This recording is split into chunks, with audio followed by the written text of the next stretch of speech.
Hey guys, it's Goosebumps Completionist, and welcome back to Goose Junkies. Tonight for episode 28, we are glad to be joined with by King Newsme, who is a very big YouTuber here out in YouTube land, making kids horror content for everyone. We are so excited to have him on board tonight as we discuss some pool horror for the summertime. We're getting near the end of it, so better late than never. We're going to be discussing The Tale of the Dead Man's Float versus The Haunting Hours Pool Shark. As usual, I'm also joined tonight by fellow panelist BD Horror, who now goes by the Horrorlander. That's his new handle. And we have the Ultimate Goosebumps Man. Pass it around. I'm going to start with King Newsme. How you doing tonight? I'm doing good. Thank you for having me, guys. Oh, thank you for being on. It's an honor. We're glad to have you. No need to glaze. I mean, only 40K. I'm just kidding. And how you doing tonight? I'm sorry, I almost called you something else. How you doing tonight, BD? Oh, this man almost dropped my government name, Shiv. Okay, there you go. What's up, yo, people and patrons of the night? Is your boy the Horrorlander. Today is a very special episode because I thought the scariest thing involving pool horror was me taking off my shirt at any public water park. But no, apparently it's a shape-shifting shark boy, and it's a pool zombie. And also, the man, the myth, the legend, King Newsome is on today. Very, very excited. We're glazing. All right, we got to glaze, bro. This man is a legend when it comes to kids horror. The fact that he's on our little podcast is amazing. Very happy to have you. And we all watch your stuff, so keep doing what you do. You're an amazing part of the community. So thank you. Thank you. All right, and last but certainly not least, how are you doing tonight, Micah? I'm doing pretty good. Tomorrow's my last day of work for the summer, and this will be the last time you're seeing me with this background because next week I'll be back in school. Oh, yeah. Got a busy semester coming up? Yeah. Yeah. All right. Well, let's get one last summer episode out while we can, and let's get on to it. As usual, Spongy444 cannot join us tonight, but we will be reading his thoughts as we go along in comparison between Are You Afraid of the Dark and The Haunting Hour tonight. And I think we decided before we got on that we're going to start off with The Haunting Hour with Pool Shark. And I'm going to pass it over to BD to kick us off with Pool Shark, okay? Tell us about the episode, the story, maybe who wrote it, what's it about, and what's your thoughts? So Haunting Hour obviously has a very special place in my heart because this is one of the rare kids horror shows that I got to watch weekly when it was coming out. And I did watch Pool Shark when it came out weekly, and probably one of the strangest things I ever saw. And I can gladly say that after rewatching it, still probably one of the strangest stories I've ever seen. But I actually like it more as an adult. So this episode was written by the underrated and very much genius Neal Shusterman. For those of you who are unfamiliar with Neal Shusterman, he was responsible for writing some amazing Goosebumps episodes, such as Werewolf of Fever Swamp. He wrote Night of the Living Dummy 3 and did Awesome Ants. So this man has got a good portfolio, and he's written some short stories as well. And Pool Shark basically features this public pool area where swim lessons occur. And you got this main kid named Kai. Kai and his family moved from Hawaii, and he's over there taking care of this pool that I guess his dad owns this facility. And there's this new girl that pops up who looks 30 years old. I'm not going to lie. Her and the other character look like they got to pay rent in 15 days. I don't know why they're hanging around this 14-year-old, but it is what it is. So he meets this new girl, and she kind of shows that she has hints in him. She might be attracted to him. But there is this textbook douchebag guy who's basically this coach that essentially always is trashing on Kai. And he basically tries to take over the lead, try to reel her in as his student, his girlfriend. And he basically clowns Kai because we find out that Kai, for some reason, is afraid to get into the water, which is very strange for a guy who works in a pool facility. And you find out that he had a traumatic experience when he was a kid, that when he was in Hawaii, he was at a public beach, and everybody started going into basically a stampede because there was a shark in the water. And the poor kid ended up getting trapped in the water as everybody was running out. He had to get saved, and he had a traumatic face-to-face experience with the shark. And that's why he's afraid to get into the water nowadays. He's got that PTSD lingering. So as the story continues, he keeps getting challenged by this coach, trying to prove himself as brave, but he can't get to it. And eventually his cousin basically gives them this piece of information that there is a god within their Hawaiian culture named Nanaue. And Nanaue is basically a man who, when he enters the water, can turn into a shark and will always find this one woman that will fall in love with him, a special lady who basically becomes his lover for life. And that completes the story of this basically religious figure. And that sort of motivates Kai in a way because he has a weird experience at the pool where he swears that there's a shark inside of the pool. And of course, it sounds ridiculous. You got the typical "you gotta believe me" stuff. Nobody believes him, but he knows what he saw. He knows that there's a creature in that pool. He knows that people's lives may be in danger, and he has to find a way to get rid of that shark and potentially conquer his fears in order for him to get the girl that he loves. If that sounds corny and cheesy, it is. But the episode comes with positives. So some of the positives about this episode is the shark scenes and the water scenes are really good. Now, I don't know about you guys, but I got a fear of the ocean. I get scared of the ocean, scared of deep waters. So seeing all the shark action, seeing the man almost drown can be pretty creepy at times. There is a B-roll shot of a shark that they spam like 50 times. That's not that good, but there are practical effects for the shark, which I thought were pretty well done with the budget. And the dream sequence is arguably the scariest thing in the episode because he wakes up, takes off his blanket, and his whole room is basically covered in water, and you got this giant jaws dorsal fin going through his room. Then he wakes up, and when he jumps out of his bed, he falls back into the pool in the facility. So this guy's getting traumatized. And I do have to say that I did like the concept of the story. When I was a kid, I heard about a story of a Fiji god named Dakawanga, which was basically a guy who also entered the water and turned into a giant shark to protect the islands. It seems like they got inspired off of that, and it's a really interesting tale, sort of dealing with gods and figures and how that ties into these guys' life. And hearing that his family comes from potentially a unique clan, which I don't want to spoil, but there's a clan that apparently his family belongs to, which was on some Naruto shit. I heard that and I was like, yo, this takes me back to the Naruto days, this brand new lore that they're just dropping on us. But there's problems in the episode. And yeah, I'm not going to lie. The coach in this episode is too much of a douchebag, man. His acting is bad. I mean, if you hear some of the stuff that comes out of this guy's mouth, you're going to cringe, bro. Like, there's a scene where they're eating snacks at, like, the snack bar, and he goes, you see these guns? Yeah, if you keep doing this, you can get some of this. Hey, yo, touch it real quick. Touch it real quick. I'm like, hey, yo, bro, I'm about to press charges. I'm about to get a restraining order. Back the fuck up, yo. That was some really, really cringe stuff. And he's always yelling at her for some reason. Like when she's doing swim lessons, he's like a military drill instructor where he's like, come on, get better, without actually giving any advice. And he's always trashing on the main character. He kind of detracts from the story. And there's a lot of just weird plot holes in this episode, unfortunately. Like the lore drop and the exposition dump is very much just sort of there. There's no real buildup. They just sort of dump it on you and you're expected to take it in.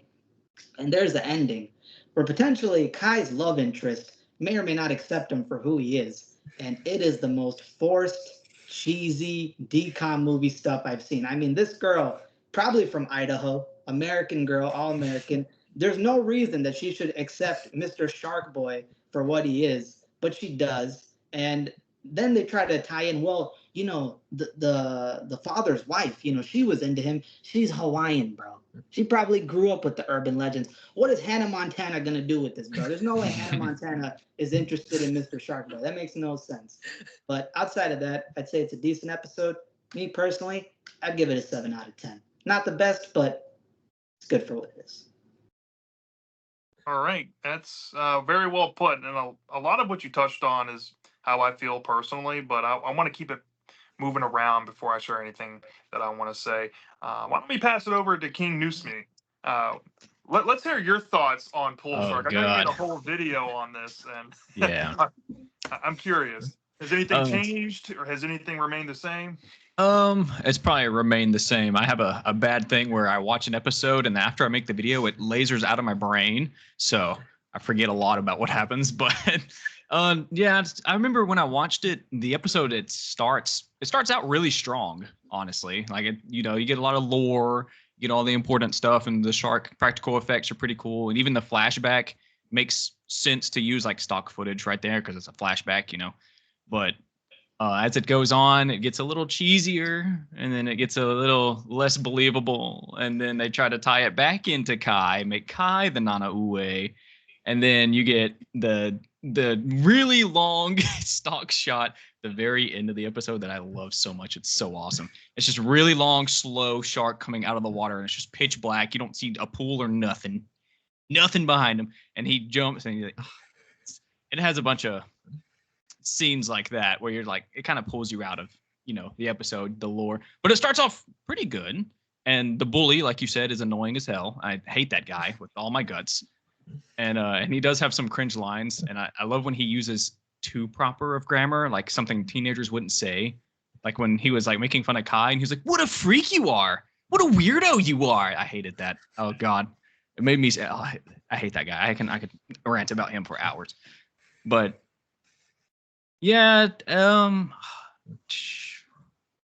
yeah, it's just I liked it. I enjoyed it. It was fun to watch, but definitely not the best a Haunting Hour can have. It's kind of sad to see that episode in the same season as like Lily D, which is like peak kids horror, stuff. And then you go like a couple episodes down, and then there's stock shark footage everywhere you go. It's awesome. Like it's almost like they put the budget in things like Really You and some earlier ones, and then by the end of the, I guess, recording cycle, they're like, okay, well, we got these 4 episodes, we got to stretch the budget a little bit, and that's where the stock footage came from. Yeah. And I feel like it would have been a lot scarier or a lot more intense if they showed just like a little bit of blood or something a little gory. Because they do show gory things in the Haunting Hour. They did it in Creature Feature where the dude was like melting and his fingernail. I hate that. His fingernail came off. So they show like gross stuff. They could have showed like him transforming into the shark. Maybe that would have been pretty cool. And then yeah, just like something a little something else. I also like how they tried to make Cameron make it seem like Cameron was the Nana Ue that was like tracking him down for a long part. Like he was trying to make what's her name? Alexa. He was trying to make Alexa feel his ribs, almost like he had like gills there, like he had strong, upper body strength from, swimming so much, almost like he was a shark. They do that a lot, and every time Kai sees the shark in the pool, Cameron is also in the pool, and Cameron somehow doesn't see the shark in the pool with him. I don't know how that happens, but it turns out it's not Cameron after all.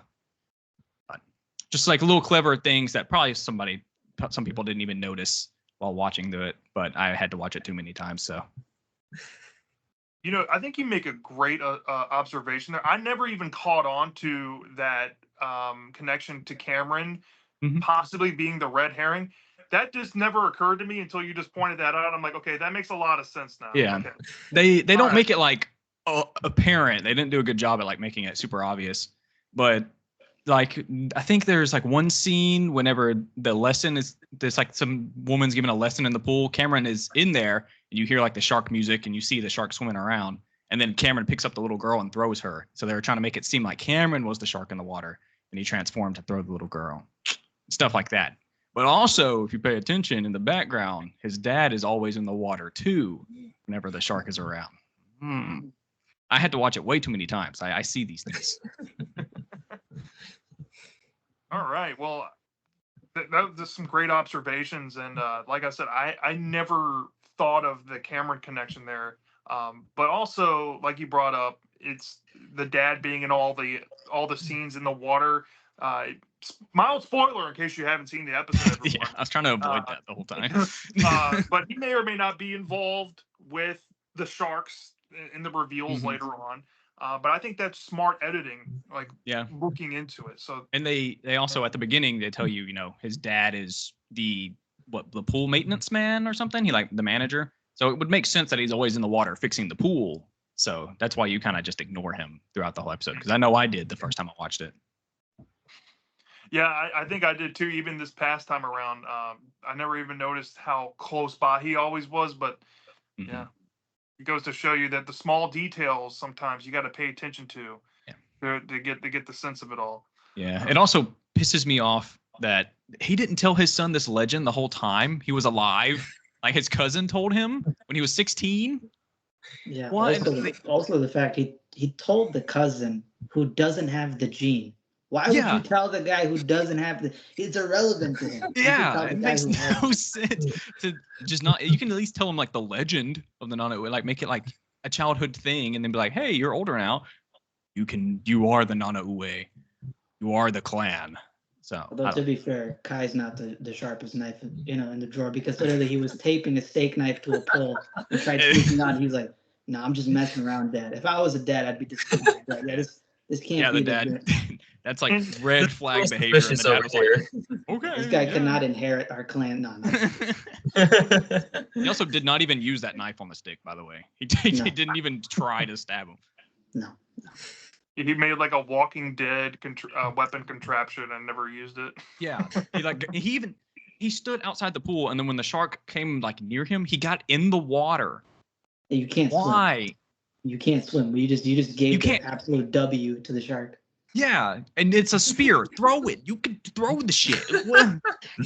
Thanks. Impale it, try to Yeah, kill it. do But something. Don't get in the water with it. what a twist of events that would have been if he actually did throw it and it got to the shark, and then we got the revelation we did. Oh, and That his could have dad been comes heavy. out with the bleeding wound. That'd been Mhm. crazy. Son, But- you are the Nana Ue. He's like, You gotta carry no. it on, son. No, but I like the fact that we keep bringing up the dad, right, and why he's been holding this secret from him for so long. It brings a lot of questions and like, why is he holding it back? Is he afraid, like, if his son knows the truth, is he going to misuse his abilities? Is he going to be overzealous? But I also have to ponder the idea, like, his dad has to know that he went through this trauma as a little kid, and he's just let his son just kind of think he's been crazy all these years and hasn't Yeah. tried to be like, you know what, you're not crazy, son, this is what's going on. There's also a big mystery too, which is what happened to the mom. Like they never talk about what happened to them. Did she die? Is that why he doesn't She tell him? Yeah, she's No, just not they there. mentioned that she died. They, Yeah. they bring it up at one point near the end when he was talking with his dad. Oh, okay. Yeah. I don't know. Also, I have a theory that maybe the shark that traumatized him was his dad. That's Because what his dad was conveniently the one that saved him. I actually thought that when I watched it because he said that his dad saved him, but he didn't say if he like grabbed him from behind. So I was like, is that shark his dad? Like, was that the guy? So that's my theory. But then I think I said that in the video or in a comment, and then people were like, "Whoa!" So I guess it's not. That means, well, to be fair, it's worse to the dad because that means the dad traumatized his own kid and then never explained it. So You gotta do what you gotta do, man. it is what it is. Hey, let's move on to Micah. Micah, what did you think about Pole Shark? I thought it was a decent episode. There were some really good elements to it, like Beatty and King Newsme said. He mentioned, like we mentioned, the idea of just the atmosphere throughout the episode. I thought that was phenomenal. I thought like the scenes like the pool at night with like the fog and stuff like going around it, that was really cool, really well done. It looked visually, it's a visually really appealing episode. I think that there are some eerie moments here and there with the things like, the dream sequence and some of those shots of like the shark fins swimming through the pool and stuff. I think that was all effective and creepy. But overall, the episode is just kind of forgettable for the most part. It's probably one of the least scary haunting hour episodes out there. And like for a show that's so prevalent on being a much more serious horror show, there's always like those really weird episodes that they just throw in there, just like randomly comedic and goofy, like Bad Egg, Pouf de Fromage, all those Creature other stirring. and it's just like, why do you have to throw these in here? Like the show always has such good horror. Just stick with the horror stuff. Like you gotta wonder if that was like almost like in response to some like pushback from parents saying that the show is too scary for their kids or something. Like I don't understand the reasoning why they went so comedic in some of those episodes and so watered down. Especially like as King Newsme mentioned with the fact that this is in the same season as stuff like Really You or Pumpkinhead or some of those like genuinely terrifying episodes, and then you just get Pool Shark in the middle of this, and it's just such a like tonal whiplash. I think, as we all mentioned, Cameron, the bully, is the most insufferable douchebag you could possibly get in a show. Like that whole scene near the beginning where he's like taking the love interest down. He's like, you were doing so good. I'm gonna have you buy me a snack. Like, Yeah. it's like, you're like, what? He's treating that like it's her reward is buying him something. Yeah. Like this guy is so bafflingly annoying. And it's like so aggressively not a person. Yeah. And he even says, I think at one point, that he's only training her to make himself look better, but he's not even helping her anything. She's like naturally talented at swimming, and he does nothing to help her out. He's just there yelling. Yeah, it's like how far is his head up his own ass? Like, Yeah. And then, like, they go down the route. Then they go down the route where he's implied to have a crush on her, but he's like bullying her, I guess, because he likes her, and he's going down the cliche of that. Yeah. I know it's like, because that's so realistic, right? He took You the red like pill. a girl, you make fun of her and make her feel horrible about herself. Then you make fun of the boy she Surely has a gonna win her crush over on. in the end. Mm-hmm. He was the red pill before the red pill was even there, people. So all you people following that, yo, look at this man. This is your hero. It's just like, I think it's fun to see Boo Boo Stewart in this because I grew up watching the Descendants movies from Disney and he was in that. So, Same. it was fun seeing him there. And I recognize the dad from somewhere. I cannot think of me for the life where he is from, but I recognize him from somewhere. And like, I don't know, it's fun. And that's what I love about the Haunting Hour, though, is just seeing all those like alumni from like other shows and movies that I watched growing up. Yeah. It's always fun seeing some of those people in there. But yeah, overall, this episode is very kind of just, it's very mid. Yeah. It's not the best, but it's definitely not the worst. But it's just a very bland and kind of boring episode. I gave it like a 6 out of 10. Like, it was okay. Mm-hmm. So I guess I'll go into my thoughts real quick. I'm just gonna keep it short and brief because we've already gone over many things that I pretty much agree with. For me, we can roast, the B cuts of the overused, or I guess the unused Shark Week footage from 1999, or we can really roast some of the dialogue in this episode if we want it to be that harsh. But to me, I think what would have made this episode pop is if there was more to it, or it leaned more into substance or horror, and it just picked one or the other. Like King Snoomy brought up, actually show a transformation scene, actually show some blood. The climax, that could have been gory. We could have had a good revenge comeuppance for Cameron, where he actually eats Cameron and bathes in blood for the first time, and we watch him kind of revel after the fact, and he's kind of entertaining turning bad or something. That would have been a fun angle to it. Or it could have played more into the trauma early on in the mind game of, is this stuff real? Is it real? And you go more intimate with that. But I don't feel like the episode really picked the lane, and I don't feel like it tried to capitalize on the directions that worked. And it fell into that cliche romance, love triangle stuff that was just really uninteresting. And it promoted these characters like Cameron that just were hard to watch. But I will say this, I don't think we brought this up. I think some of the best sound scoring I've seen in Haunting Hour comes from this episode. When Kai is in the pool by himself, the way that music hits and the volume of that music, it is tense in that like throwback 80s horror type of way. And I don't know what it is, but the first time he's in the pool by himself and he's like, trudging along, kind of trying to face his fears of jumping in the water, I'm like, okay, this is kind of creepy, and I'm wondering what's going to happen next. And that's good suspense building. And I think this is one of I think this was one of the episodes. Why am I blanking on this? It's Jason something. His last name begins with a K. He made a bunch of Furukawa? Yeah, Kurokawa. Yeah. Yeah. Yeah, he made some fantastic episodes in the show. Like, he's a fantastic director, and this is one of his best shot episodes. In terms of storytelling, I don't know if this was nerfed by the Hub Network or whoever was behind the production studios. I think I don't know. I remember the exact name of the production company that made Haunting Hour.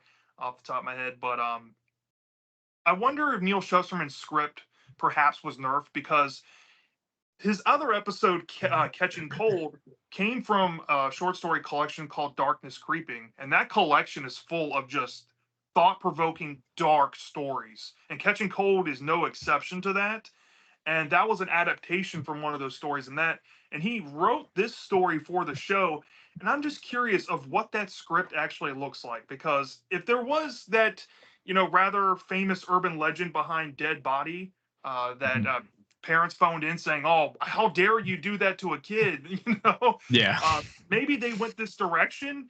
And I don't know if this was like the permanent, maybe they had alternate cuts and they rolled with this one, because the Scarecrow and Spaceman had alternate cuts with alternate Yeah. footage, and they rolled, B-sides to that and additional airings over the years. I'm wondering if this had a original cut or something, and maybe they toned it down because of parent pushback. I don't know. It could be some tinfoil hat conspiracy stuff, but I just don't buy that Neil Shusterman went this safe with it. I just know him as a writer. It just doesn't feel like him. Yeah. And that's all I'm going to say. Like Yeah. even Werewolf of Fever Swamp has some pretty intense stuff in it to be a kids show. Yeah. So- Oh, yeah. Barn, that attack scene at the barn. Still. Yeah. That dude was going ham. He was going to kill Yeah. them. Crazy. The swamp hermit literally gets killed in that episode. Yeah, like, he literally died. Yeah.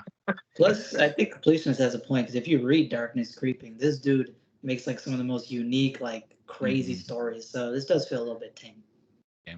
Is what it is. Yeah. But it could also, I feel like the dream sequence, stuff like that, that was actually really good. That's what I mean. Like it started strong and like I was excited for the rest of the episode. But yeah, they probably got nerfed, or they probably just ran out of budget and time and they had to get it pushed out as fast as possible. And so that's why we get jump cuts, and I feel like it's a lazy ending, letting Cameron get away. Mhm. Yeah. And also, that like, is I think, so. yeah, I think we brought this up before the call started as well, but I don't think any of us touched on this. The whole exposition dump with the cousin, like, why is that in there? Why couldn't they could have had that? Why couldn't they have the dad do it? If the dad did it, it would have made so much sense. This cousin literally shows up for one scene for an exposition dump, and then never shows up again in this episode. That dude got the easiest paycheck of his life. Oh, They said, no. "Yo, we need you to sit on a couch, talk for 2 minutes, dip. Don't come." Crazy. Like, it would have been And so also- easy to just have the dad tell him it, and that would have made so much more sense. Or like I said earlier, he could have told him as like a kid in the beginning. Yeah. Like they're back in Hawaii, and he tells him the story of Nana Ue, and then it cuts to 15 years later or whatever, and then he's in fucking Missouri or whatever. And Yeah. Yeah, that'd be good. Yeah, but I'm on the same page with you. I'll probably give this, a middle 6 to 7. I'll probably give this like a 6 point, maybe it's like a 6.6 out of 10. You know what I mean? It's like kind of mid, but it's okay. It's not bad by any means. But I don't think it's like all the way good either. It's enjoyable. It's like fun every once in a while to watch, but it's not something I go out of my way to watch from The Haunting Hour, if you get what I'm saying. Yeah. So with that out the way, let's read Spongy's thoughts, and then we'll deliberate on that. And then we'll move on to Are You Afraid of the Dark? Let's go to the GOAT. Let's see what he's got to say.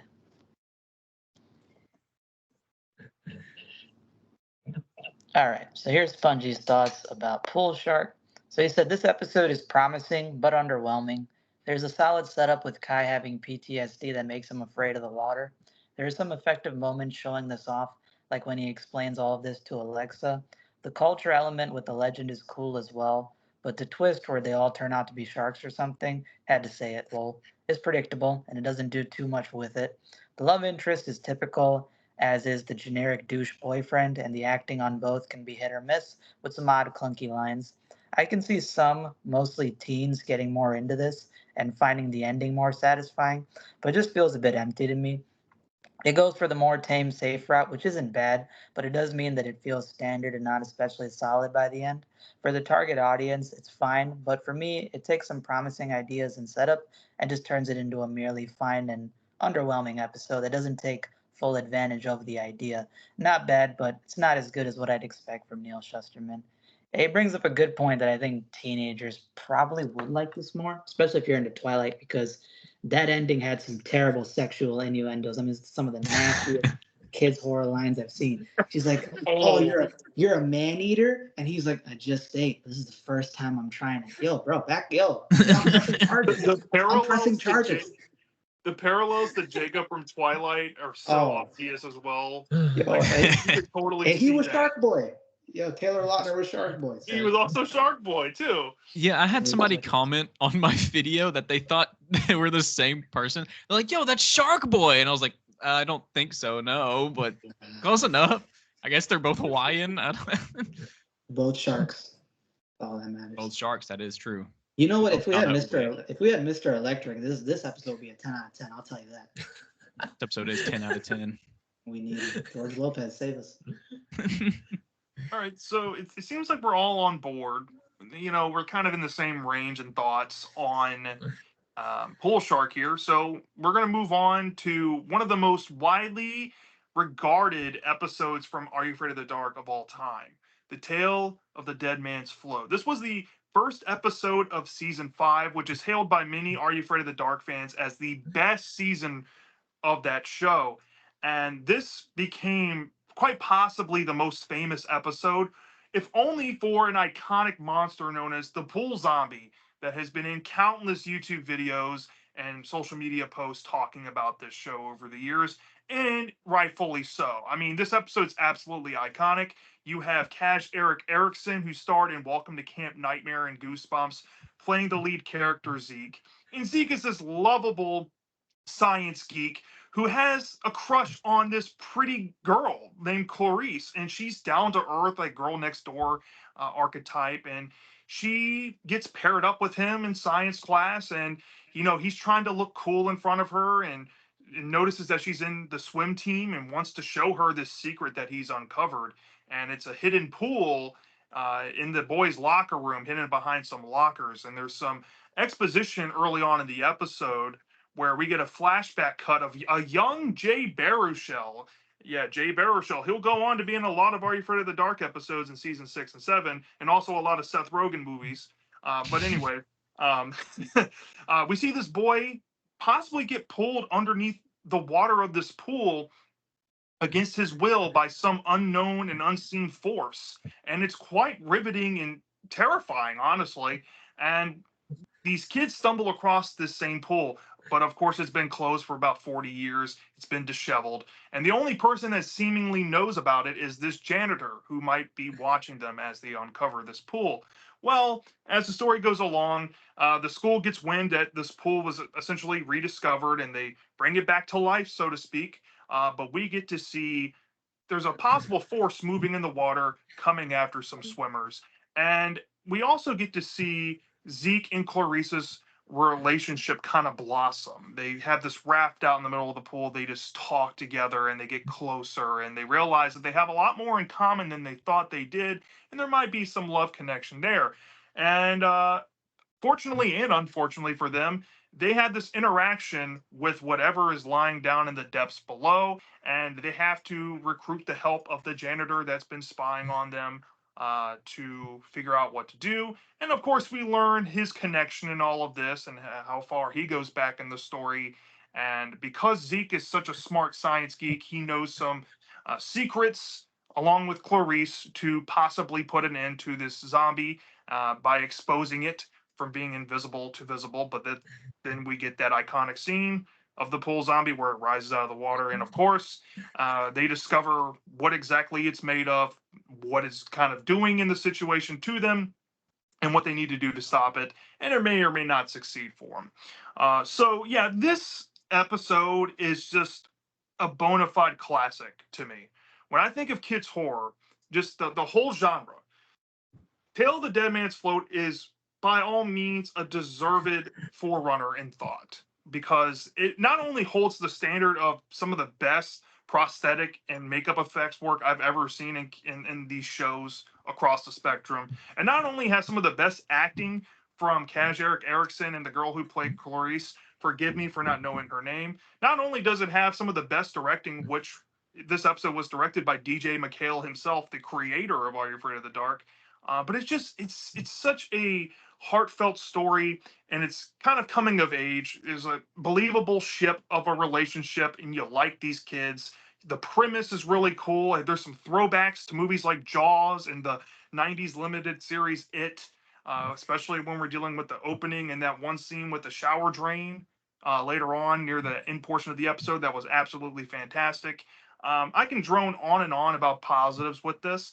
I really have no objective negatives against this story, honestly. It's just pure poetry in motion. However, there is one wild, wonky mechanic about the story that I'm not going to really be harsh on, but the pool zombie technically isn't a zombie in the traditional sense. It's kind of like a spirit that's made of water. Yes, the episode says it's made of water.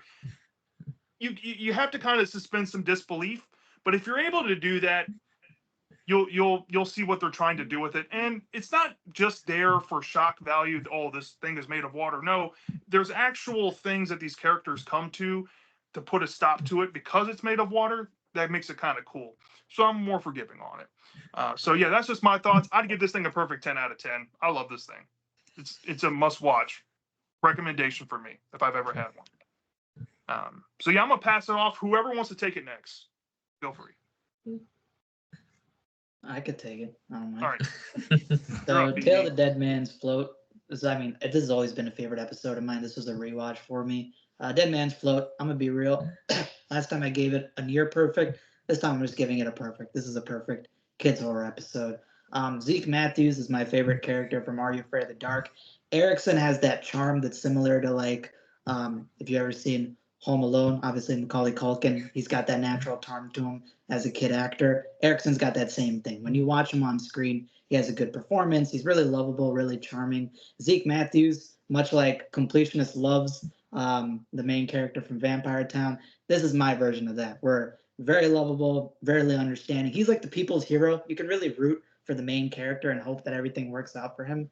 And the love interest, Clarice, I actually like the romance that they have in this show. A lot of the time with Are You Afraid of the Dark, they go down some real cheesy romance. It can be hit or miss. But there's a few episodes that they really nail the romance aspect in subtle and good ways, and this is one of them.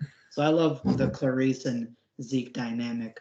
I don't know if this dude is Tobin Bell or Tobin Bell has got a doppelganger out there, but this man, bro, if that's not Tobin Bell, yo, you got to go take a DNA test. You got a long lost twin. I love this dude as the janitor. He does that good, creepy janitor role, which is really similar to Haunting Hour's Dead Body, where there was also a janitor that gave some exposition to the main character. So I like that aspect. And it goes without saying, obviously, the pool zombie is one of the best villains in kids' horror. Absolutely horrific. All of you guys have probably seen that JonTron clip where he's like, how did this get into a show for kids?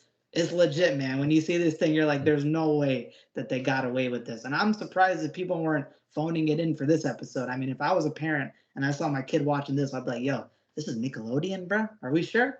Ain't this man on Adult Swim? That's what it looks like. And overall, the plot is very well structured, really good. I got no negatives to this thing. It's one of the best episodes. Really creepy, really scary. You even got subtle horror, like that scene where the drape is over the pool and you see this torso start floating up and hitting the tarp. That was really disturbing. And shout out to all my One Piece fans, but there's a thing in One Piece called Logias, things made out of an element. Seeing this creature made out of water and seeing Zeke try to cut it and it does nothing, there is a genuine threat level to the villain, which is always appreciated. Because sometimes you got villains that are really no threat, Crimson Clown. And then you got villains that are really threatening, that actually genuinely. Sorry, my man. I had to throw it straight. It is what it is. The zombie in here is absolutely fantastic. So yeah, 10 out of 10. This completely deserves the glaze. Anybody out there glazing this episode, it's warranted. I have to agree, BD. Like, I think in terms of memorable characters from Are You Afraid of the Dark, a lot of the times for me, it's like in one ear, out the other. I forget all of their names. There's only two main characters across all the episodes. I can tell you their first and last, or their at least their first name. Adder from Vampire Town and Zeke from Dead Man's Float, because they just stand out above everybody else in the show. Like it's them two or the highway. And both But are yeah, Zeke Goosebumps is. alumni, so they also got that clout. And it's funny that you say that you think Zeke is your Adder. Zeke is my number two behind Adder. Like those two are like easily my two favorite characters from the show. So that's fun. But yeah, I have to agree with all your points there, man. It's just fantastic. I know I'm gonna be gushing across this, but that's just how I feel. Well, let's pass it over to King Snoomy. Noose me. Newsman. I'm sorry about that. No, This you're man fine. has gotten I his knew I name. was going to slip up at least once, man. Take a shot for every Don't time worry, you I did butcher too. this man's name. It's fine. I don't All care. right, King Newsme. Um, What do you think about the episode? Just like you guys, it's amazing. I started off with Are You Afraid of the Dark pretty recently. I never really had like the interest in it. So the first couple of episodes I watched in season 1, I was like, like the dark music. A lot of people like that one, but I was like, it's a little goofy. But this one, Wrangle, it pulled me in. I was like, wow, this is pretty crazy stuff in this show sometimes. Really good, a really good episode. I do love the love connection. It's like a genuine, slowly, throughout the episodes. It's not like Pool Shark, like at the very end of Pool Shark, they just blink and they're in love, but you like see it develop because they have like something trying to kill them and they find love while being scared to death. It's awesome. But yeah, and the pool zombie and the wiki, it says he's a zombie but also an angry spirit, so he's a zombie ghost, which it can't be possible. He can either be a zombie or a ghost. He can't be both. And I'm going to have this divide in my life for the rest of my life. I will not. He can't be both. He can't. But no, he's genuinely terrifying. He follows them everywhere. He just appears like out of the drain. He comes out of the drain. He's like right next to him. He slides back into the water, and I don't know how fast he is, but he's in the water. He is definitely a lot faster than they are. They can. He can catch up to him pretty easily. And like Horlander said, he can't be hit. They can't just physically throw stuff at him. So they have to come up with another plan that luckily they have a genius with them, and only somebody like that would know how to defeat something like that. And of course, Kai Erickson, he's the GOAT. Welcome to Camp Nightmare is my favorite Goosebumps episode. So I have always loved him. When I saw he was in this episode, ecstatic. And Zeke Matthews is such a lovable guy. Just from, the first time you see him, he's awesome. He you can't hate the guy. And he's just trying his best, trying to get like a girl he likes. And you said he was trying to act cool. I didn't think he was trying to act cool. I think he was just being himself. And he just found something cool. And he thought that she'd be really interested in. And luckily she was. But he is like such a nerd the whole time. He was trying to calculate the volume of the school, and that's how he found the pool. Who does that? A weirdo? What the hell? And but yeah, he's such a lovable guy. And even the janitor, even though he kind of jumps in out of nowhere, he is like a pretty integral part to the story. And if they didn't connect him back to the intro scene, he would have been just like another guy. Like, why is he here? Just for some story exposition, But yeah, then the zombie, genuinely scary, terrifying guy, gives you nightmares. Would have gave me nightmares as a kid. And yeah, I don't know what else to say. Oh, Stig. They didn't let Stig in for the story, the scariest probably story in all of Are You Afraid of the Dark, and then he didn't get in the Midnight Society. What is up with that? Just because he's stinky? So what? Let the boy be stinky. They're probably like, we can't hang with this guy. There's something wrong with him. Yeah, he's like, yo, cool story, bro. Cool story, bro. But put on some deodorant. You stink. Take a shower and maybe come back. And then he tells another story the next episode, and then doesn't tell another one for the rest of the time he's on the show. It's awesome. R.I.P. to Stig. Oh. And that, yeah, the zombie is very much a threat, just like the Crimson Clown. Very scary and Cap, folks. Take off that beanie. Give me the beanie. Put this on, bro. I ain't wearing no cap. I'm telling you right now. I'll let him get away with it. I'll let it slide. But yeah, that's all I got to say. All right. Yeah, fantastic points all around. I'll pass over to Micah. Let's see if he's going to jump on the simp train. What do you think about Tale of Dead Man's Float?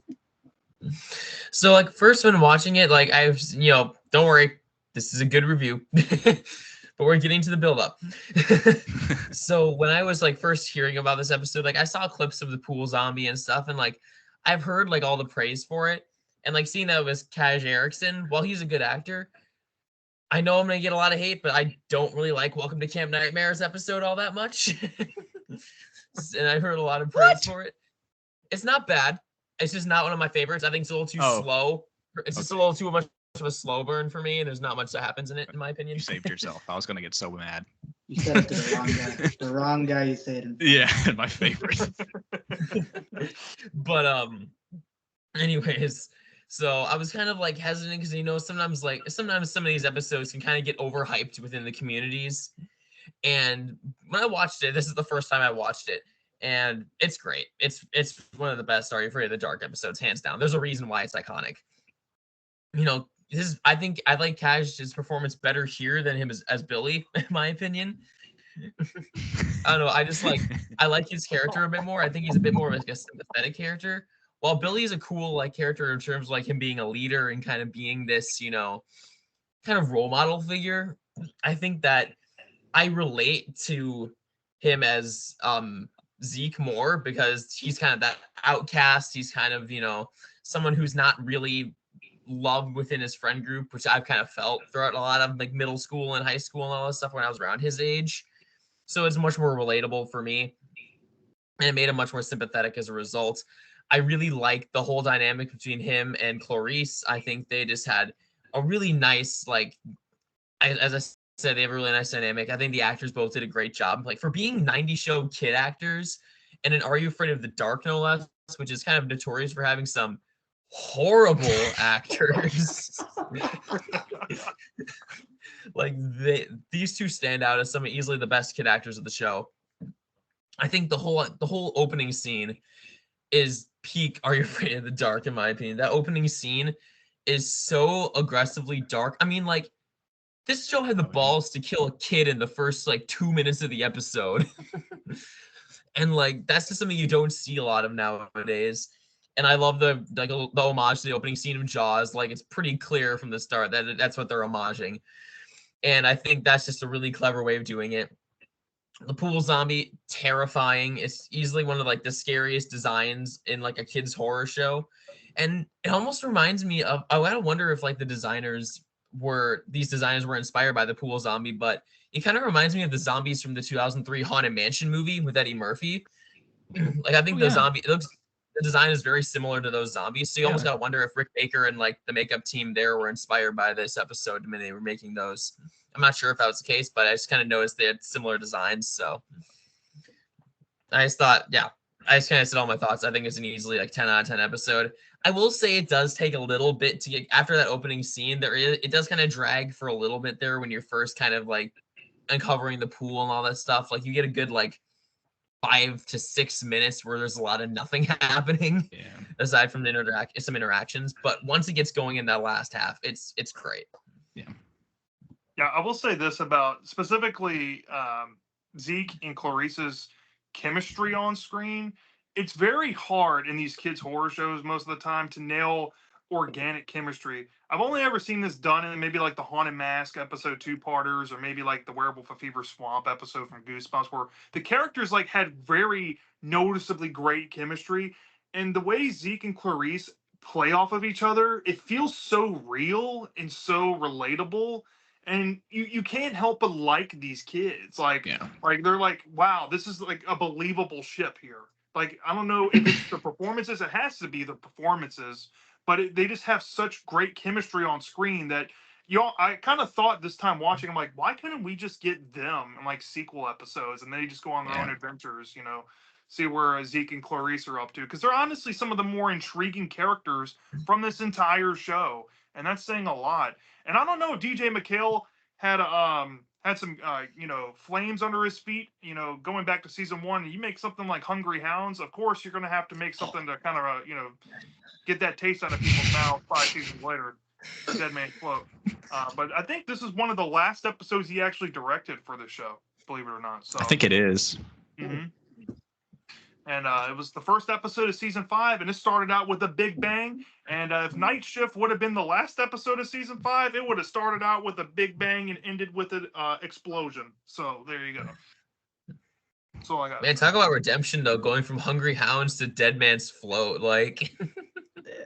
It only took him 3 seasons to write it, so. I was gonna say too that I think the main character's relationship, I think the only other Are You Afraid of the Dark episode that I've seen, and we've all seen this one, is secret admirer. I think that's the only other relationship I've seen in the show that's like naturally as organic as this one. So, and Mhm. coincidentally, I gave both of those episodes 10 out of 10. So something clearly worked with them. Yeah. Yeah, I think that that does factor in just overall like scores from the casual audience or even like fans. Is that if you can believe these characters on screen and you can just endlessly watch them interact with each other, it just makes that rewatchability factor rise up, Yeah. infinitely because you can't buy that really. You have to have it or you don't. Mhm. Yeah. Sadly. Yeah, for sure. Great. Let's get into Spongy's thoughts, and then Oh, we'll boy. declare a winner. Let's see. Do we Gee, I have wonder to? which one is going to win. But I think we already know Hmm. who's going to win, but we'll for sure say it. All right, so this is Spongy's review. This episode is Doggy Doo Doo. No, I'm kidding. Watching this again, it honestly does live up to Be the insane. reputation. Sure, the pool monster with the rad corpse design steals the show, but there's more to like it even outside of that. For one, Zeke is played by my boy Billy from Camp Nightmare, and he's good here. He's a convincing nerd with how they dress him up, but he's immediately likable as a shy guy. Thankfully, they drop the goggles soon enough in, and that brings in a nice human element. His arc of being scared of the water due to the thing from the past is basic, but it works for how good the actor is in the scene when he talks about it. I also like how the end says that he's still not crazy about the water, but he's still willing to face his fear to stop the demon. That's kind of mature. The thing with him and Clarice is a bit like Quiet Librarian, but at least she warms up to him quickly. Maybe too much, but they make a good pair with her helping him. A solid horror vibe from opening up in the 50s to them opening up the pool again after what happened. The suspense is solid, and how we don't see the demon for most of it, and we get a good sense of it. Direction is good with the touches like the transitions being well done. The demon earns the build up, although the logic behind it is a bit spotty. It's simple enough for me to forgive it. The janitor's connections to this add some depth, although his emotional bits are so good that it's almost out of place. Lol. So yeah, it's well balanced and has some substance to it to add to the solid suspense, pacing, and monster action. Billy does it again. Only drawback is in the Midnight Society. Frank is the latest to be banished to the Shadow Realm. In his place is Stig, who is worse. His first act is kissing Kiki on the cheek, saying, "Hi, babe, ew." Everyone hates him after telling a good story. They have to wait till another story to let him in because he sucks that much. I just reject him outright, but whatever. Yo, this man had a vendetta against. Yo, Stig is getting flamed. Stig is getting low diffed right Justice now. for Stig. He did Man, nothing wrong. yo, Stig can't recover from It's that. just sexual harassment. It's all. Spongy about to get a diss track from this actor. This Only actor's about to that. come out of retirement and drop a diss track. We didn't even talk about that. He didn't have he had a fear of the water. We all neglected to mention that. That's crazy. Yeah, yeah. He mentioned a story where he was underwater and he got stuck by some plants underwater and he Yeah. almost drowned or something, and that made him afraid. And Spongy brings up a good point that it is pretty clever that he didn't get over his fear magically. Like he's still Mhm. afraid, but he kind of does Mhm. it. And Completionist knows this. If you've read Are You Terrified Yet? There's an ending at the end of the book which basically hints that the kid isn't brave. He's still scared of stuff, but he's just willing to face up to it. So that's a good coming of age. Courage the aspect. Cowardly Dog story. Yeah, yeah. Yeah, they are kind of similar in Kai and him having a fear of water. Even though Kai didn't really have a fear of water, he would just told people he didn't like water.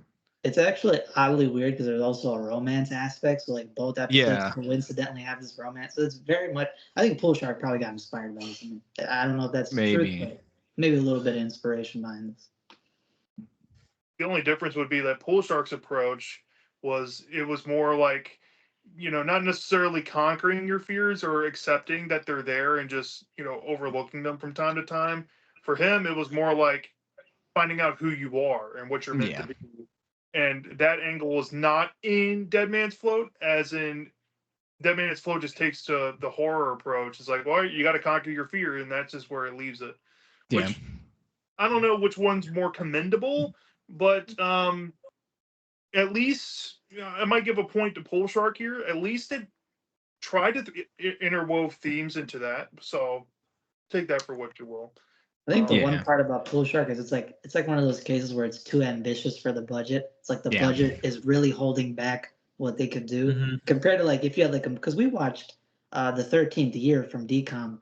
That was like a similar like finding out who you are story, but it obviously has the budget and runtime to build up the Yeah. story. So Mhm. Yeah, Haunting Hour, it can have it has bangers. It has really good bangers, but it has really bad, like terrible. Like I mentioned My Robot earlier. My Oh. Robot, a lot of people Oh. were like, I loved My Robot, and I watched it and I was like, it's a cardboard box, and then dude has like it's like obviously just a dude in like a makeshift robot thing. Robot's not scary, by the way. Not scary in the slightest. And If you you like can my see the dude in the mask in the episode multiple times. It's just it has really low lows, and luckily it wasn't that bad. if But you like Day My Fromage. Robot, we know what you did before you started the episode. Just no way you like that without something. Now, if anyone likes Pouf de Fromage, you really gotta Oh. question their mental state. I haven't seen Poop that one. de I'm saving fromage that one was- for like a I genuine mean, like, reaction. I feel like Pouf de Fromage can at least have like some like a so bad it's entertaining element to it, but like yeah, Yeah. There's not enough fart jokes in Poop Day for Mom. Oh, 100%. Yeah. like I can creature feature. I just talked about it. You know, like that one is like a goofier Haunting Hour episode that's good. So you know they can lean into the goofier stuff and like do it well. But sometimes, like I think with Pool Shark, it is a goofier concept, but they tried to make it super scary, and that just Mhm. didn't work. When they should have probably made it like, you know, a little bit wackier, maybe leaned into Kai liking being a shark, you know, and killing, you know, killing a bunch of people or killing a bunch of people, And rather plus, than and him having some kind of comeuppance or some kind of karma at the end of it, where you know maybe a shark does eat him at the end or something, you know. and that does pretty much solidify that acting does matter because, like in Creature Feature, it's got top tier actors. You know, It Joe does. Courtney. Joe Courtney is one of the best kid actors. You got Brendan Meyer. You Mhm. got Dan Angel's son, Matt Angel, villain from Dead Body, comes back in this. It's just And then dead body, but trapped in a movie.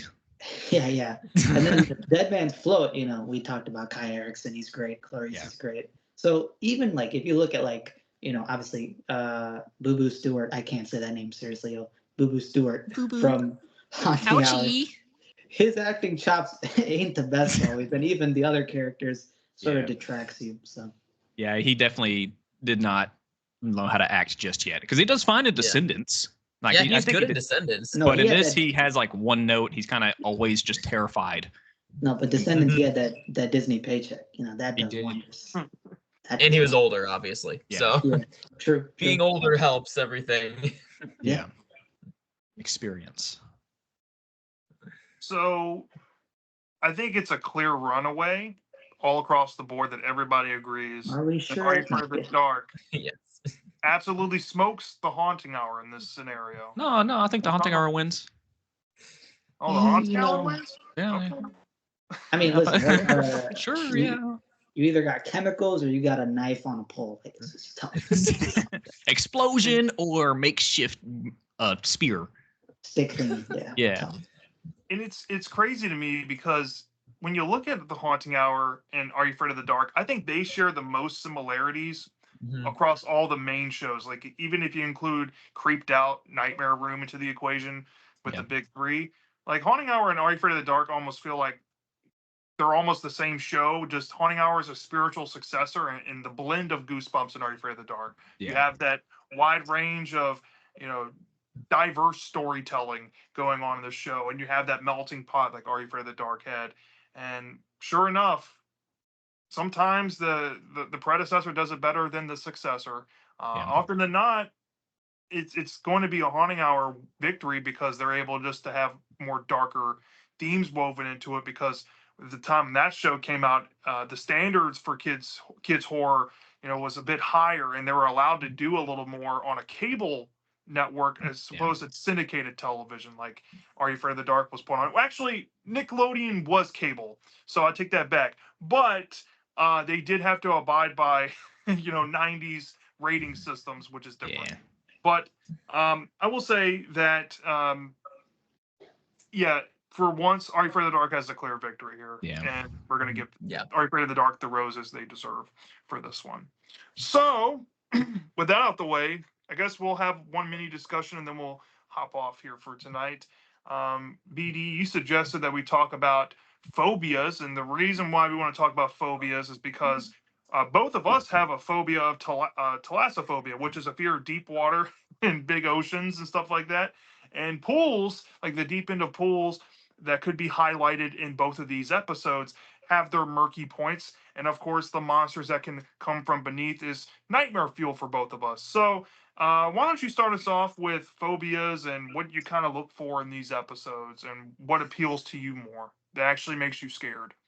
Yeah, I think that one of the big things I always look into like the horror genre is the number one question is, am I entertained? Am I not entertained? And then I just go into dissecting it. And even if there's like bad story, if you can genuinely scare me, I'll give you brownie points for that. So I think that pool horror was effective because I had a point in my life where I almost drowned at my neighbor's house, and that was pretty traumatizing. So I've had a fear of pools, and this was scary to me. But there is two phobias I got that affect me a lot more, and effectively, kids horror has nailed those both a couple times. First off, I got a fear of rats. I have always been scared of rats and mice. We had big infestations in my family's house, and that used to traumatize me as a kid. There's nothing like trying to get a Klondike bar and then getting chased by Mickey Mouse in your garage. That's terrifying.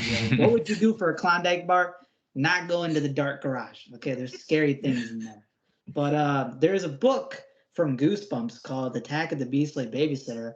It's a Give Yourself Goosebumps a game book, and it has a storyline in it for the, I guess, storyline A, which is dealing with mutant rat people. And there were so many disgusting and scary scenes in there where, like, they're eating this nasty maggot filled cheese, they're forcing kids to eat it. There's a scene in that book where the girl gets trapped in this, what she calls Tomb of the Rats, which is basically these two walls that are filled with dead rats that close in on her. And the ending to that game book, one of the endings, is one of those rats falls in her mouth, and she says she tastes Ooh. thousands of years of decay and shit. And it's so nasty. It freaked me out in a bunch of ways. So rat horror, if you can nail that, is always scary to me. And then you got classic horror books like James Herbert, The Rats, and stuff like that. So that appeals to me. Oh, and also the cast from the Haunting Hour. Hmm. Oh, I love that that is episode. very. Thank you for highlighting that because that's obviously got our boy Rowley from Diary of the Wimpy Kid. He's in it. So yeah, cast is also really scary and disturbing one. It plays on the urban legend of an itchy cast. Really creepy stuff. And the second thing is home invasion stories. Now this is rare to happen in kids horror, but home invasion stories in horror just scare the life out of me. The idea of somebody being in your closet, somebody being under your bed, the sanctity of your home. And there is actually an Are You Afraid of the Dark episode that I gave a 10 out of 10. It's my favorite episode in the whole show that does have home invasion. We've all seen it for the most part. Secret Admirer. Secret Admirer has the scariest scene that I've seen in a kids' horror show involving the bathroom, where the girl is in her bathroom and she has a paranormal experience of a guy being like in her shower with the curtains up. She thinks she's being stalked. There's a storm going on.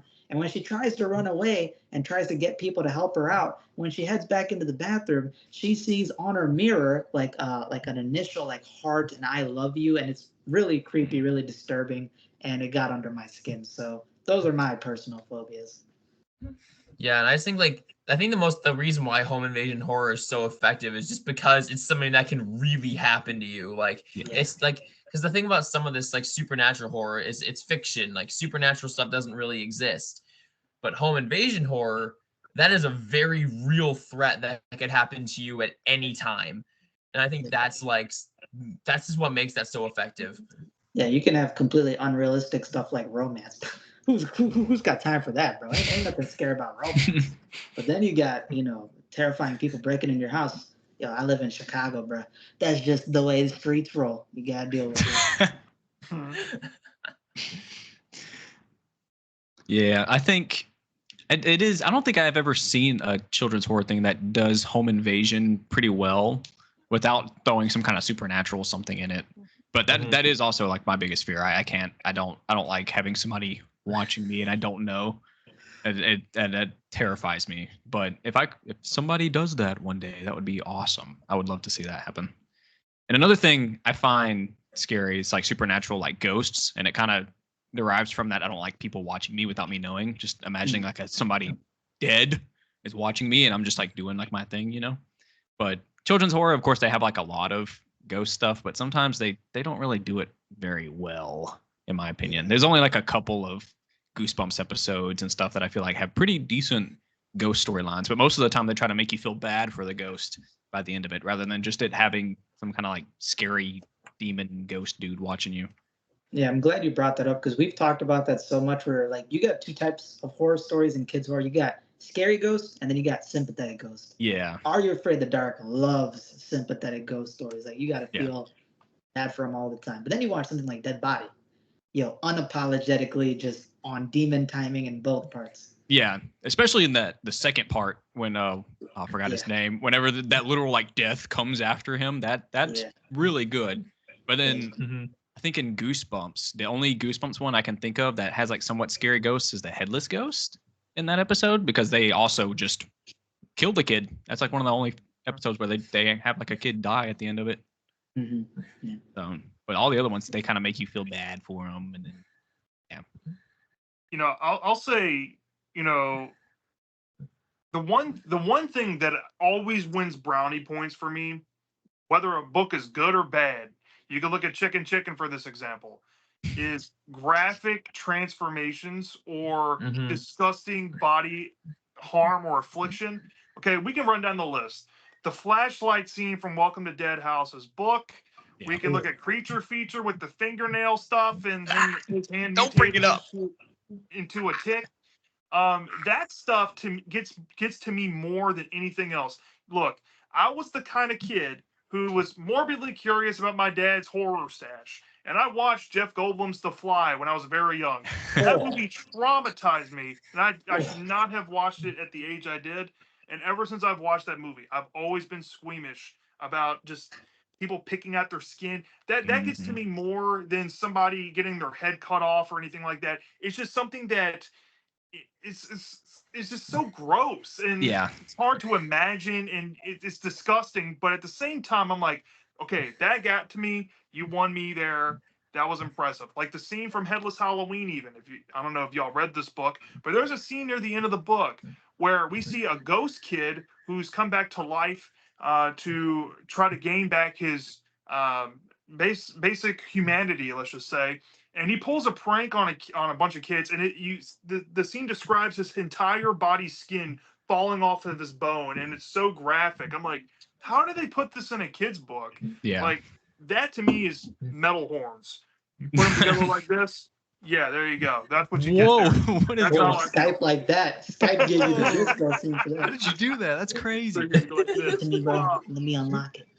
That's how you unlock it. And every child remembers their first time watching the Thing. If you watched it as a kid, that whole movie sticks in your brain. When the guy's chest opens and the doctor's hand is in there and it bites his arm off. Yeah. Oh, that gets to me just like every time. The thing that gets to me from that movie is like the blood test scene where like where the Palmer thing is like his head's like melting and like bubbling and stuff. Like that's what got to me. Yeah, that was my body horror as a kid. I was like, And even talking about kids horror, I'm surprised we didn't mention this. The Haunted Mask 2 episode, bro. Turning into an old man, spiders in your hair and your nose. Oh, yeah. Or like another like great example of terrifying transformation horror. What happens to Tommy in Scary Stories to Tell in the Dark's movie? Yes. Oh my god. The Scarecrow transformation. Like, dear gosh, like I can't imagine. Like imagine your insides turning to straw. Like having to like vomit it up. It's like straw hurts just getting poked by it. Imagine having that growing inside of you and like growing out of your skin. Like, ugh. That's like There's even some really bad stories too that like body horror just kind of helps it. Like I know like there's a Goosebumps book, a modern one called Night of the Puppet People. That book is widely regarded as like really bad and boring, but there's a scene in there where a dude starts turning into a ventriloquist dummy and his hands start slowly turning to wood and he starts getting hooks coming through the palms of his hands. It's just really messed up and weird stuff. There's another my favorite part of the whole book. I haven't read it. There's another scene or story from our Scary Stories to Tell in the Dark. It's the girl with the spider thing that always got to me, especially as a kid. Yeah, and then they just got. I hate it.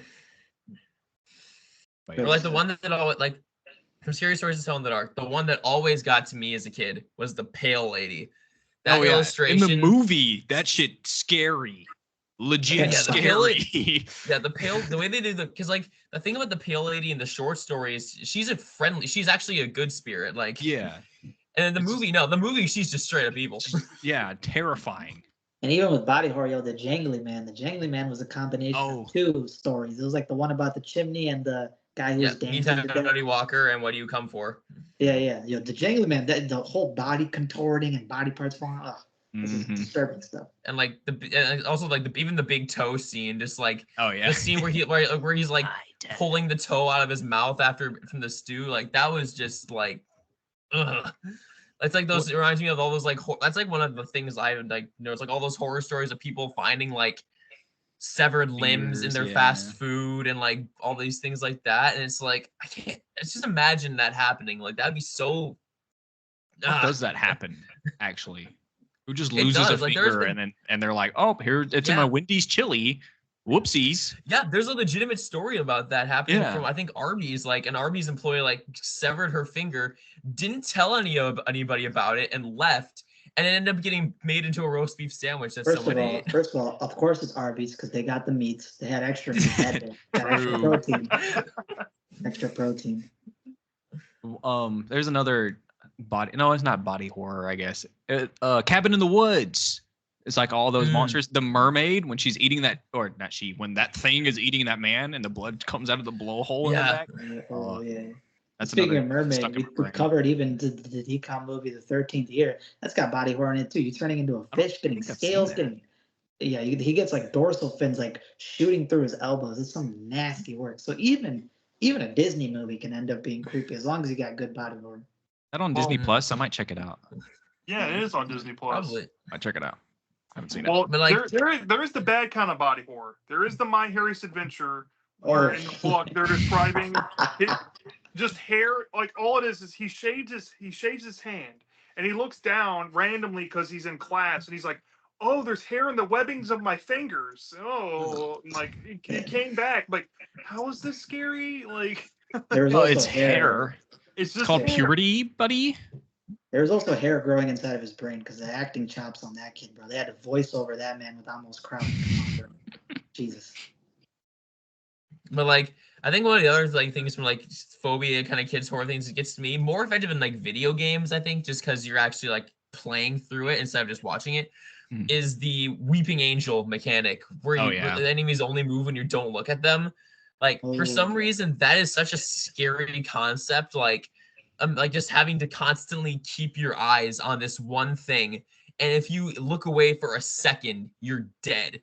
Yeah. Like that just like is such like I don't know. It's just such a viscerally like unsettling concept, and like even like the thing about like or even like with Weeping Angels, like even if you blink, these things will start. These things Yeah. will move. Like I don't know. That's just something, or like one of the ones I think I was talking with BD about this, but one of my favorite games called Dark Deception, the Gold Watchers from the third level of that game function that way, and it's like yeah. That's That's like you one gotta of the navigate most- through a maze, and basically through the maze there's a bunch of statues of like these like pirate or old men. So if at Mm-hmm. any point you're walking through the maze, you have to keep turning around because the statue's gonna keep getting closer and closer to you, and as soon as it gets you, off with your head. yeah, It and they're is. fast too. Like Yeah. I think the Weeping Angels can like pretty much teleport, right? Is that like how they move? Yeah, like, kind of, totally. yeah. Yeah. And like they're as like that. I think I remember they said in Doctor Who, Weeping Angels kill you nicely because they send you back in yeah. time. Yeah, that So poor basically, girl. you like because like essentially you still get to live out your whole life, but in that current timeline, you're dead. Like Yeah. Makes sense. Makes sense. That's fair. I'll also say there's something about possession that Mm. gets to me, and oh, like, yeah. like I guess it's rooted to like I've always thought of the scariest idea is to lose control of myself and have somebody like operate me or mind control me and stuff like The Exorcist or just exorcism movies have always just gotten under my skin in that way. But for kids horror, it's usually like there's items possessing the wearer stories that really do work. like the Haunted Mask, for example. Yeah. That story where she has it stuck to her, she can't get it off, like, in that existential fear of like, oh crap, I'm doomed, like I'm gonna be stuck like this forever. That's more haunting to me than somebody just like jump scaring me in a haunted house or something, because Yeah. this is something permanent. This is something that could really mess up and traumatize you mentally, because you run out of options at this point. You have nothing to do but just to, panic and get in the emotions of it all. And that's why I think like Haunted Mask 1 and 2 are some of my favorite episodes of all time from any show, just because they execute that idea so well. Yeah. And for Haunted Mask 2, I love it a little bit more because they do highlight the body horror on top of it more. You got two of my favorite things. You got possession and body horror working synergistically and perfectly. That's why Haunted Mask 2 is my all-time favorite episode from any show. Yep. And before we even wrap it up, you also got to give a shout out to the Haunting Hour episode that touched upon phobias. Actually, the whole concept was about phobias and fears. Fear Never Knocks. One of the best episodes in the show is about a figure, being fear itself, manipulating people's phobias. And it is some messed up stuff like fear of dogs. And we talked about home invasion. The main girl has a fear of this dreamer, this woman wearing a pantyhose over her head, is hiding in her closet and will come out and claw her eyes out and kill her. Real crazy stuff in that one. Yeah, I remember when I first saw that episode, like I was checking my closet like every night before I went to bed. Fear phobias. Yeah, phobias are a doozy. And like I said, if you have genuine phobias and you see them pop up, good for you. Especially if you can take it at face value and enjoy the entertainment side when you're watching these episodes or reading books. As long as it doesn't like full on like make your phobia even worse, then I think it's fun. But there are some things that have made it worse for me in the past, and those are usually like one-time watch movies, and I'm like, okay, I can't watch this again. I've seen it enough. Or it's one of those things that they go too far with it, and I'm just like, okay, I can't do this anymore, and I tap out. Yeah, let me guess. Becoming body horror, becoming what you don't want to be. Let me guess. Justin Long Tusk. That's a one-time watch, baby. Yeah. That movie. Human Centipede. Don't get me to the sequel, boy. Yep, that's a zero-time exactly watch what for I'm me. referring to. Those are like Same. one-time watch movies. Like they just go too far with it. I'm like, I'm good. That's a turn off before it ends movie. Or like there's that movie Centipede. called. Have you ever seen a movie called Bite, which is like where like this girl gets bitten by a bug and like on her bachelorette party, and then she slowly starts like deforming and turning into some kind of like bug human hybrid. No, I haven't seen that. And it's like, ugh. Oh, have you guys seen Slither?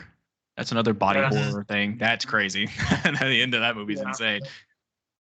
It's like if you took what is it, Alien, and you blended it with Tusk. Arachnophobia or Tusk. Yeah. There's like some movies interchangeably combined there. It's Mhm. it's gross, but it's also kind of funny. She was just hungry, man. She was just hungry. Give her something to eat. Come on. Well, I guess that wraps up tonight's episode. We had a blast talking about these two episodes tonight. I also want to thank King Newsme for coming on for this episode. We hope to have you on whenever you feel like it again in the future. This was a real big treat. I will be definitely tagging King Newsme's handle in the name of this video. Also, I will put his channel in the description and in the comment section for you all to go check him out. If you aren't already subbed to him, you should definitely check out his content. He makes fantastic videos talking about what we talk about here on Goosejunkies. Please go. It's more annoying and loud and in your face. Yeah, he really needs a promotion. I mean, his channel's doing terrible, awful. He needs a recovery. No, I had a great time. Thank you guys. No problem. Yeah, of course. And then, like usual, I'll have everybody else's information as well in the comment section and the description of this video for you to go spread the love and the subs and the support if you'd like. No harm, no foul, but we do appreciate it out there. For our next episode, for episode 29, we decided this on a whim, but we're gonna go look at some AI horror, but we're going to go kind of back in time and then compare it to a modern take on AI. When we're talking about AI, think Alexa from Amazon, right? So we're going to be comparing a very classic Disney Channel original movie, Smart House, I knew against it. an episode of Creeped Out called Help, which has a similar idea. So stay tuned for Wait, that. why not Marty? Marty has a phone. Marty is a phone, but there is, I think, another episode we can compare with Marty with a phone later on. Oh, I got you. I Mhm. got you. So similar idea. AI fears it goes across a whole spectrum. You can look at Terrell the Virtual Pets. You can look at Oh, Don't Scream don't from do Goosebumps. I mean, there's many that kind of play on the Yeah. same idea, but we're going with the whole house being the Okay. character. Oh, I see. You know I what see. I mean? Yeah. So that's the idea there. But yeah, stay tuned for that. Especially if you love Smart House or Help from Creeped Out, and come check it out if you want to hear us talk about those. Until next time, we hope everybody had a fun time listening to this podcast, especially if you made it all the way through. We really appreciate that. And we hope to see you in a future installment. And let us know down in the comment section, first, above all else, what do you think is better and would win this war? Do you think Pool Shark is better, or do you think the Tale of the Dead Man's Float is better? We want to know. And have a good night, and we hope to see you next time. Take care. Deuces.